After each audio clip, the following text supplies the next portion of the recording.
Madame, Monsieur, bienvenue. Réflexion, c'est le magazine qui tente de dévoiler les convictions profondes de ses invités. Alors aujourd'hui, un aumônier d'une maison de retraite, le pasteur Jean-Pierre Chappuis. Jean-Pierre Chappuis, bienvenue. Vous avez été pendant longtemps pasteur et depuis peu, vous êtes à la retraite et vous vous occupez de l'accompagnement de retraités. Alors, est-ce qu'il est plus facile de s'occuper de personnes âgées quand on est soi-même retraité ? Alors, toute ma vie, je me suis occupé de personnes âgées, de personnes plus jeunes, et je crois que ça ne change pas grand-chose. Le fait que vous soyez à la retraite, vous ayez peut-être plus de temps que dans le passé. Ça me donne peut-être plus de liberté pour et aussi mieux comprendre les personnes âgées. Parce que quand on commence à regarder derrière soi, puis voir tout son parcours, on se dit la vie, c'est bien peu de choses. Alors, il faut les encourager à aller plus loin, quoi. Alors je vous propose quelques images pour partir à la découverte de la maison de retraite dont vous vous occupez. Nous sommes à la rue de la Plaine, dans la petite ville d'Yverdon, tout près du centre commercial de la ville. Cette rue de la Plaine nous conduit vers le château. Et nous nous dirigeons vers quel endroit? Et maintenant nous nous dirigeons vers le lieu où je travaille, où est le siège ou le centre de mes activités, très diverses. Mais qu'est-ce que vous faites? Je suis pasteur d'une petite communauté, pasteur aussi de l'église évangélique, la Fraternité chrétienne, qui se trouve là à 2 pas. Et comment êtes-vous devenu pasteur? C'est toute une histoire, peut-être un peu trop longue à raconter maintenant, mais ayant rencontré personnellement Jésus-Christ, il m'a appelé à son service. C'est comme ça, je crois que je peux définir ma vocation. Et la Fraternité chrétienne est une église particulière? C'est une communauté évangélique qui s'inspire de l'évangile de Jésus-Christ et qui essaye de manifester de l'amour envers son prochain, de témoigner l'attention, la miséricorde que le Christ Jésus a manifestée aux hommes. Et en quelques mots, vous pouvez nous expliquer son histoire? Alors, cette histoire remonte à 1936. Un pasteur qui avait exercé son ministère dans l'église réformée libre de France depuis ou pendant une dizaine d'années, est revenu dans sa ville natale où il a commencé là un nouveau ministère, non sans peine et sans difficulté. On pourrait dire que la fraternité chrétienne a commencé dans une maison, une église de maison. Et quelle est la vocation de cette église ou de cette œuvre? Alors ce petit groupe de chrétiens qui se retrouvaient, là une dizaine, se sont tenus dans la dépendance du Seigneur pour savoir dans quel sens ou dans quelle direction aller. Et très tôt, un service d'accueil, d'amour du prochain, de secours aux déshérités, aux pauvres, aux malheureux, s'est manifesté là parmi eux. Alors Jean-Pierre Chappuis, on vient de le voir, la maison de repos Morija est étroitement rattachée à une église évangélique et vous avez comme souci celui des personnes qui sont quelque part dans le besoin d'un accompagnement spirituel. Alors quelles sont les personnes dont vous vous occupez plus particulièrement? Des souffrants, des malades, plus particulièrement des malades de l'âme. Enfin, une bonne partie de ces personnes sont des angoissés, des gens tourmentés, inquiets, souffrant de rejet, comme beaucoup dans notre société. Et cela depuis longtemps, depuis toujours? Est-ce que c'est une sorte de mission de cette maison? C'est en quelque sorte la vocation de la fraternité chrétienne. Dès son début, le pasteur fondateur a eu cette vision des personnes où c'était, difficile de trouver une réponse, une solution à leurs problèmes. Et cette solution se trouve dans l'Évangile, en quelque sorte. Les paroles de Jésus nous apportent des promesses de réconfort, de délivrance, de libération, de guérison.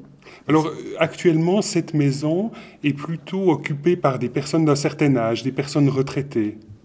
Oui, au fil des années, cette maison s'est quelque peu transformée en une maison de retraite pour personnes âgées, tout en restant une maison d'accueil où nous recevons quand même des personnes qui ont des problèmes, très souvent des problèmes d'ordre psychique, spirituel. Et qu'est-ce que vous proposez concrètement comme accompagnement à ces personnes? Un accompagnement spirituel. Et qu'est-ce qu'il faut entendre lorsqu'on entend le mot spirituel? Ça consiste en quoi concrètement? Je crois que l'Église a une responsabilité, c'est de communiquer le message de Christ qui, lui, répond aux besoins des personnes. Alors à ces personnes, nous disons, mais il y a des promesses de la part de Dieu, dans sa parole, promesses de restauration de toute la personne. Le Christ a dit, tout pouvoir m'a été donné dans le ciel et sur la terre, et je crois que c'est le message de l'Église. Et cette maison, c'est aussi une maison d'accueil. Je dirais que c'est un privilège pour l'Église d'avoir une maison d'accueil qui peut recevoir des personnes qui ont besoin de prendre un temps de repos, un temps de réflexion, un temps de cure spirituelle, pourrait-on dire. Si moi, personnellement, je souhaitais venir dans cette maison de repos, qu'est-ce que vous me proposeriez comme activité, comme démarche? Alors vous seriez le bienvenu. Merci. Et puis vous avez pleine liberté, il n'y a aucune contrainte, aucune obligation. Des entretiens sont offerts. Tous les jours, il y a un petit culte, temps de méditation de la parole de Dieu, temps de prière, invitation à participer à ces rassemblements. Et puis, voilà. Donc parce que pour vous, quelque part, la pratique d'une certaine spiritualité est source de guérison et de restauration. Je crois fermement à ce que l'apôtre Paul a écrit à Timothée, l'exercice de la piété et le contentement d'esprit sont la source d'un grand gain. Et là, cette source de grand gain, comme vous dites, d'un mieux-être, quelque part, c'est à la fois valable pour les personnes âgées et pour les personnes souffrant de certains troubles psychiques. C'est valable pour tous. Je crois aussi bien pour le bien portant que pour le malade. Alors, est-ce que dans cette dynamique de restauration intérieure, est-ce qu'il y a certains éléments importants? Vous avez parlé tout à l'heure d'entretien.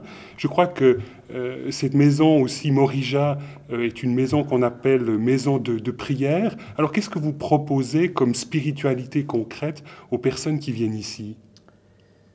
Je crois que ce qui est important pour une personne qui veut recevoir le secours que Dieu lui offre, c'est qu'elle établisse une relation avec le Christ. Et nous invitons ces personnes à se tourner davantage vers Dieu et à mettre leur confiance dans sa parole, dans ses promesses. Nous les accompagnons aussi de prière, dans ce sens que nous prions ensemble. Je crois que la prière permet à l'âme de s'épanouir, d'avoir un dialogue avec Dieu, de se décharger sur Dieu, de partager peines, soucis, difficultés, comme les joies de la vie également. Alors je vous propose de partir un peu plus avant à l'aide d'images, à la découverte de cette maison Morija.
N'ayez pas peur, quand tout est noir, que vous ne voyez plus sa main. Il a promis, après le soir, il y aurait un matin. Nous serons debout. Quand il apparaîtra, nous serons debout. Soutenus par sa force, non à cause de nous.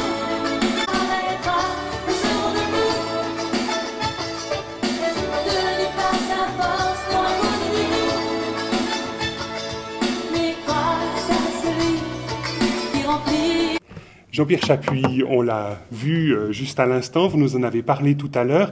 La maison de retraite Morija s'occupe non seulement de personnes âgées, mais aussi de personnes qui connaissent des difficultés psychiques importantes. Alors, qu'est-ce que vous proposez à ces gens-là comme thérapie, comme accompagnement? Cette thérapie que l'on appelle la relation d'aide. Il s'agit d'entretien avec les personnes, de temps de prière, où ces personnes sont mises face à elles-mêmes, d'une part, où nous considérons tous leurs problèmes et où nous leur aidons à mettre leur confiance dans le Seigneur. Nous Donc, nous appuyons. finalement, Oui. si ces personnes allaient chez un psychologue et si elles venaient chez vous, quelle serait la différence au niveau de la thérapie, au niveau de l'accompagnement proposé? La différence est que nous nous appuyons sur la parole de Dieu, les promesses que le Christ nous a laissées, lui qui nous a dit « Tout pouvoir m'a été donné dans le ciel et sur la terre ». Et je crois que, et je l'ai vu aussi, que ce pouvoir, cette puissance qui est manifestée dans le nom de Jésus, apporte à ces personnes la délivrance ou une restauration dont ils ont besoin. Vous auriez un ou deux cas à nous proposer? Je pense à une personne qui nous a été envoyée l'automne dernier, très tourmentée, elle ne tenait pas en place. Et même le lendemain, quand on m'a parlé d'elle, la nuit avait été un véritable cirque. Elle avait mouillé toute sa chambre, son duvet était imprégné d'urine, etc. On ne peut pas garder cette personne et tout. Mais enfin, on l'a quand même accompagnée, on a partagé avec elle. Nous avons prié avec elle et pour elle, comme l'Évangile nous enseigne à le faire. Et puis elle s'est un peu calmée, elle est allée beaucoup mieux. Après 2 jours, elle est rentrée chez elle. Elle est revenue pour juste un jour, comme ça, en visite. Et 2-3 jours après, elle nous téléphonait. Mais c'est fantastique, c'est merveilleux. Je suis délivrée de la fumée. Je n'ai plus envie de boire parce qu'elle fumait, toraillait à longueur de journée, buvait. Et elle était beaucoup plus calme. Et puis un cheminement spirituel a été continué avec elle. Mais là, c'était de manière très très brève. Finalement, l'accompagnement s'est fait sur 2 jours. Voilà, tout à fait. Vous avez proposé à cette personne une écoute attentive et cela a suffi. Vous avez prié pour elle et cela a suffi. Ah non, mais cette écoute se continue. Et elle se continue par le pasteur de la communauté à laquelle qu'elle a rejoint, en quelque sorte. Parce qu'en même temps, elle a découvert une relation avec le Christ. Auparavant, c'était quelque chose de très abstrait pour elle. Religieuse, mais sans communion avec Dieu. Et on peut dire que personnellement, elle a rencontré Jésus. C'est lui qui est venu et qui a changé sa vie. Alors, c'est assez surprenant là, de vous entendre, parce que souvent on envisage la foi chrétienne comme étant quelque chose de plutôt éthique ou cérébral, et là vous nous parlez libération, vous nous parlez rencontre. Finalement, est-ce que dans votre pratique de pasteur, Dieu se donne non seulement au niveau de la tête, mais aussi concrètement dans un mieux-être des gens, dans une sorte de meilleure hygiène de vie? Le corps où la personne humaine, c'est pas seulement un corps, c'est un esprit, une âme, un corps, et je crois que cela fait un tout. Très souvent, les personnes sont malades physiquement parce qu'elles sont malades psychiquement. Enfin, les maladies psychosomatiques, c'est connu, je crois, des médecins. Et nous essayons de traiter la source du mal ou la cause du mal. J'aime beaucoup cette parole de Jésus qui, rentrant de la tentation au désert, après s'être baptisé par Jean, est arrivé dans la synagogue de son village, et il dit à tous ces gens qu'il avait vus comme menuisiers, charpentiers, jusqu'à alors, eh bien pour moi maintenant quelque chose a changé, l'Esprit de Dieu est venu sur moi, et il m'a oint pour rendre la liberté aux captifs, pour délivrer les opprimés, pour guérir ceux qui ont le cœur brisé. Donc vous avez, dans le cadre de cette maison Morija, une sorte de pratique de libération des personnes qui, dans notre société, seraient opprimées? Tout à fait. Et le Christ qui nous laisse cette parole, à la fin de son ministère, après sa résurrection, a précisé à ses disciples, comme le Père m'a envoyé, moi aussi je vous envoie. Je crois que c'est une responsabilité de l'Église et du croyant, non pas de vite envoyer à l'hôpital psychiatrique le malade, mais de se pencher sur lui et d'essayer de lui apporter aussi ce que la Bible apporte, ce que le message du Christ apporte. Mais finalement, alors vous jouez plutôt la concurrence avec le monde de la psychiatrie en proposant votre thérapie comme exclusive? Absolument pas. Et nous travaillons en collaboration avec les psychiatres, Mais avec comment les est-ce qu'ils vous médecins. perçoivent? Parce que j'imagine que vous apparaissez un peu comme des thérapeutes un peu surprenants, et pas tout à fait dans certains canons de la scientificité psychiatrique. Alors, comment nous perçoivent-ils? Ça, c'est une question qu'il faudrait leur poser. Moi, j'ai jamais eu vraiment un dialogue avec un psychiatre. C'est peut-être quelque chose que je devrais encore avoir. Mais je sais que parfois, des psychiatres nous ont envoyé des personnes, sachant qu'elles pouvaient se faire du bien là dans la maison. Et notre service est reconnu. Donc finalement, lorsque dans certaines institutions psychiatriques de la région, certaines personnes qui sont de conviction chrétienne y séjournent, elles peuvent en final trouver peut-être ici l'occasion d'un mieux-être, l'occasion d'une restauration de leur propre personne. Ça a été le cas de quelques personnes qui avaient un arrangement avec les médecins responsables, médecins psychiatres responsables, sont venus faire un séjour, venaient quelques jours, retournaient à la maison de santé. Je vous propose quelques images supplémentaires pour nous permettre de mieux percevoir ce qui constitue le vécu quotidien de cette maison Morija. Dans cette maison, nous avons vu de belles choses, entre autres un reçu. C'était en 1951, un jeune garçon que ses parents nous ont confié parce qu'il était muet. Et la grâce de Dieu, au nom de Jésus, a fait qu'il a été guéri. Le pasteur Sibenthal a même vécu dans cette maison une résurrection, une personne qui avait attenté à sa vie. Il a été averti seulement une bonne demi-heure après l'accident. Il a dit dans une maison de prière, je ne peux pas accepter qu'il y ait une mort, un suicide. Il a prié et cette personne est revenue à elle. Elle est morte plus tard de vieillesse. Ça, c'est la grâce de Dieu. Jean-Pierre Chappuis, au travers de ces quelques images, vous faisiez un peu un historique de la maison de retraite. On a parlé du pasteur de Sibenthal, le fondateur de cette maison. Alors, vous-même, vous poursuivez un peu dans la même lignée spirituelle. Vous croyez au miracle. Aujourd'hui, finalement, à l'heure d'Internet, à l'heure de l'informatique triomphante, ça paraît un peu saugrenu que de croire au miracle. Je crois au miracle parce que je crois en Jésus-Christ, qui est le Fils de Dieu, et qui aujourd'hui encore accomplit des miracles. Mais je crois que pour expérimenter un miracle, il faut le lui demander et croire aussi qu'il va répondre à ceux qui le prient et qui le lui demandent. Alors tout à l'heure, on vous entendait parler d'un miracle en 1951, si je ne fais erreur. Alors est-ce que c'est quelque chose que vous vivez encore aujourd'hui, ou bien c'est quelque chose qui s'est passé dans le passé et vers lequel vous regardez un peu avec nostalgie? C'est vrai que je suis à la retraite et je suis moins confronté à des cas et des situations que je ne l'étais alors. Mais Dieu reste le même. Et il y a peu de temps, nous avons été appelés par une famille qui était quelque peu en détresse, qui faisait son cheminement spirituel et qui avait leur enfant qui souffrait d'otite. Et puis le médecin proposait encore de poser un canal, un drain, voilà. Et toutes sortes de choses. C'était un petit peu inquiétant pour la famille. Mais j'ai dit à ce père et à cette mère, mais mettons en pratique l'évangile. Demandons au Christ qu'il agisse, qu'il guérisse cette personne. Nous avons dans la lettre de l'apôtre Jacques cette parole qui dit, si quelqu'un est malade, qu'il prie, qu'il appelle les anciens d'église et que ceux-ci prient pour lui en loignant d'huile au nom du Seigneur. Nous avons oint cet enfant d'huile, mis un petit peu d'huile sur son oreille, posé nos mains sur elle, prié, demandé au Christ qu'il la guérisse. Mais c'était quelque chose de magique? C'était quelque chose d'extraordinaire que vous faisiez dans un rituel tout à fait particulier? Non, c'est quelque chose de tout à fait normal. C'est enseigné par l'Écriture, il n'y a rien de magique. Nous croyons que le Seigneur répond à ce que nous faisons sur le conseil de sa parole, parce qu'il nous demande de le faire. Et là, en l'occurrence, par rapport à cet enfant, vous avez reçu une réponse? Je dirais que c'est un acte de foi. Et la réponse, c'est qu'elle a été guérie. Plus besoin de traitement et tout. Et même l'enfant l'a reconnu.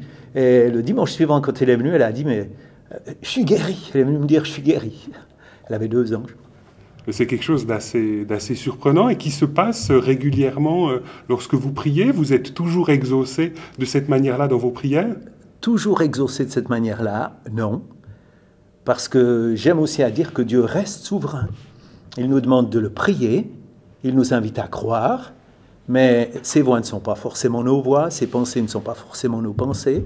Personnellement, je viens de perdre mon épouse, nous avons beaucoup prié pour qu'elle guérisse, mais il n'y a pas eu de guérison, alors qu'elle avait expérimenté dans sa vie, comme j'en ai expérimenté moi-même, des guérisons. Est-ce que ça met en question votre foi en Dieu, votre foi en ce Dieu qui guérit? Ça ne met pas en question notre foi en Dieu, parce que Dieu reste le même. Et je crois que ça doit être une conviction acquise et qui est là, dans le cœur. Dieu ne se trompe pas dans ce qu'il fait, mais dans sa grâce, il nous offre d'expérimenter sa puissance et d'être secouru. Et justement d'être secouru là où il n'y a plus d'autre moyen d'être secouru. Je vous propose quelques images supplémentaires pour nous permettre de voir un peu comment cette maison Morija fonctionne. Plusieurs personnes nous ont vus là, travailler dans cette maison. Et Dieu a parlé à mon cœur. Un jour, il m'a dit, j'ai besoin de toi dans ma maison. Et j'ai répondu à son appel, tout simplement. Parce que qu'est-ce que vous faisiez avant? Avant, j'étais agriculteur. On avait des vaches, on avait des cochons, on avait des poules. On cultivait du blé, on cultivait du maïs, des pommes de terre. Et là, dans le jardin, bien sûr, on retrouve un petit peu la terre quand même qui était notre passion d'autrefois, quoi. Parce que Dieu parle à l'heure actuelle? Dieu parle encore, oui. À travers de sa parole, à travers de la nature aussi. Sa création est merveilleuse. Quand vous regardez les plantes, Dieu vous parle? Oui, tout à fait. C'est tellement beau. Des telles belles fleurs, des beaux fruits. Dieu a créé tout. Bien.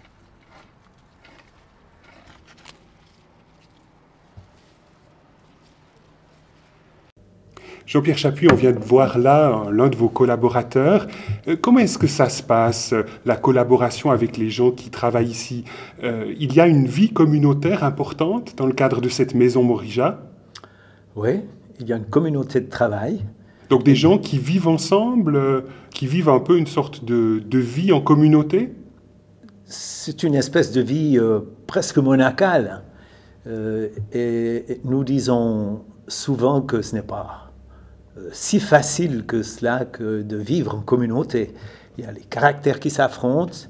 Mais enfin, les personnes qui sont venues là par vocation, en tout cas au début, où chacun avait mis sa vie au service de Dieu. Il n'y avait pas de salaire fixe, il y avait comment appeler ça, un pourboire, une bonne main? Un argent de poche. Un argent de poche, un petit peu plus quand même. Et puis petit à petit, tout ça s'est modifié. Les personnes reçoivent aujourd'hui un salaire. Il y a ceux qui font partie de la communauté, disons, qui travaillent là parce qu'elles ont un appel de Dieu, comme une vocation. Et puis il y a d'autres qui sont employés, qui peut-être auront un salaire plus ressemblant davantage aux salaires qui sont donnés dans le monde, quoi, dans la société. J'imagine que c'est quand même un peu difficile, à certains égards, de faire tourner une maison comme celle-là. Quelles sont vos rentrées financières? Alors, tout d'abord, c'était la marche de la foi, comme on aimait à le dire, c'est-à-dire dépendance de Dieu pour tous les besoins. Les personnes donnaient ce qu'elles pouvaient, personnes qui venaient en séjour. C'est vrai que certaines personnes donnaient plus, d'autres personnes moins. Et puis, la maison vivait aussi des dons, de l'assistance des chrétiens. C'était la maison de l'Église, aidée en même temps soutenue par l'Église, qui est faite de membres qui apportent leur part aussi comme une offrande pour Dieu. Et puis, petit à petit, cela s'est modifié, mais il y a encore une partie quand même de dépendance de Dieu, de marche de la foi, parce qu'elle ne pourrait pas tourner, une telle maison, s'il n'y avait pas une assistance, une aide de chrétiens engagés, fidèles, qui reconnaissent qu'il y a là un ministère qui est poursuivi. Et parce que j'imagine que vous ne recevez aucune aide des pouvoirs publics. Aucune aide des pouvoirs publics. Mais par contre, les personnes qui sont là à demeure, et on a l'autorisation de recevoir aujourd'hui jusqu'à 20 personnes âgées, la maison peut recevoir 55 à 60 personnes.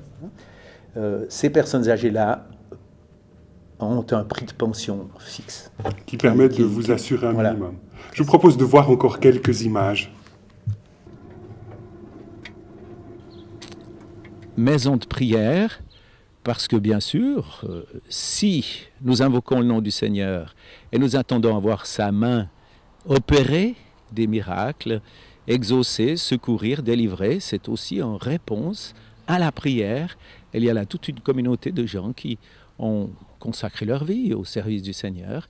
Il y a aussi ce que l'on appelle l'assemblée ou l'église, faite de croyants de la ville et des environs, qui eux aussi participent, chacun à sa mesure, à la mesure de ses possibilités, à ce service d'aide au prochain, d'aide du prochain.